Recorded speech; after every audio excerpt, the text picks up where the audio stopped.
আসসালামু আলাইকুম ওয়া রাহমাতুল্লাহ। বেতের নামাজ পড়ার নিয়ম। বেতের নামাজ কি? নামাজের ভিতরে দুরূদ পড়ার নিয়ম। যারা জানেন না, দ্রুত জেনে নিন। বেতের নামাজ ওয়াজিব, যা এশার নামাজের পরে পড়া হয়। এই নামাজ রাতের ইবাদতের পরিপূর্ণতা এনে দেয় এবং আল্লাহর কাছে ক্ষমা ও রহমত প্রার্থনার সুযোগ সৃষ্টি করে। নবীজি সাল্লাল্লাহু আলাইহি ওয়াসাল্লাম বলেন, যে ব্যক্তি বেতের ছেড়ে দেয় সে আমার উম্মতের মধ্য নয়। সুনানি আবু দাউদ শরীফের হাদিস। বেতের নামাজ কি? বেতের অর্থ বিজোট এবং এই নামাজের রাকাত সংখ্যা বিজোট হওয়ায় এটি বেতের নামাজ নামে পরিচিত। বেতের নামাজ হলো একটি ওয়াজিব নামাজ, যা এশার নামাজের পর থেকে ফজরের সময় শুরু হওয়ার আগ পর্যন্ত পড়া যায়। এটি সাধারণত 1, 3 বা ততোধিক রাকাতে পড়া হয়, তবে 3 রাকাত বেতের নামাজ সবচেয়ে প্রচলিত।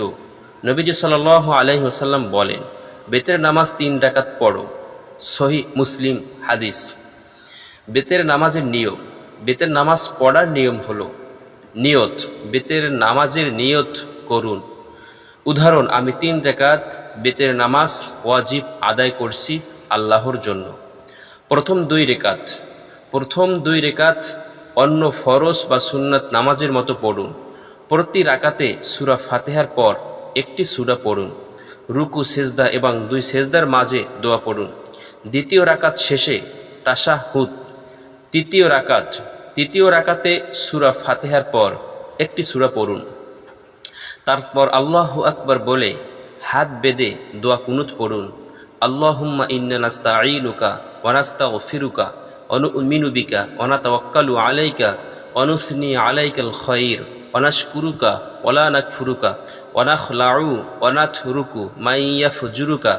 আল্লাহুম্মা ইয়্যাকা না'বুদু ওয়া লাকা নুসাল্লি ওয়া নাসজুদু ওয়া ইলাইকা নাসআ ওয়া নাহফিদু ওয়া নারজু রাহমাতাকা ওয়া নাখশা আযাবাকা ইন্না আযাবাকা বিল কুফারি মুলহিক। এই দোয়াটা আপনি পাঠ করবেন। দোয়া কুনুত পড়ার পর রুকু, সেজদা, তাশাহুদ ও সালাম দিয়ে নামাজ শেষ করুন। রাকাতের সংখ্যা সাধারণত 3 রাকাত পড়া হয়, তবে 1 রাকাত বা 5, 7, 9 রাকাত পড়ার কথাও হাদিসে বর্ণিত হয়েছে। হানাফি মাযহাব মতে 3 রাকাত নামাজ 1 সালামে পড়তে হয়। সময় এশার পর থেকে ফজরের সময় শুরু হওয়ার আগ পর্যন্ত পড়া যায়। যাদের তাহাজ্জুদের অভ্যাস আছে তাদের জন্য তাহাজ্জুদের পরে পড়া উত্তম। আসুন আমরা বেতের নামাজের দিক সবাই একটু লক্ষ্য করি, খেয়াল করি। ইনশাআল্লাহ তাহলে আমরা বেতের নামাজে অনেক দোয়ার ভিতরে অনেক বরকত রয়েছে, অনেক কিছু রয়েছে। সেই কথাগুলো আল্লাহর কাছে যদি নামাজের ভিতরে বলি, তাহলে আল্লাহ তাআলা আমাদের ওই দোয়ার কথাগুলো আমাদের কবুল করে নেবেন। আমিন।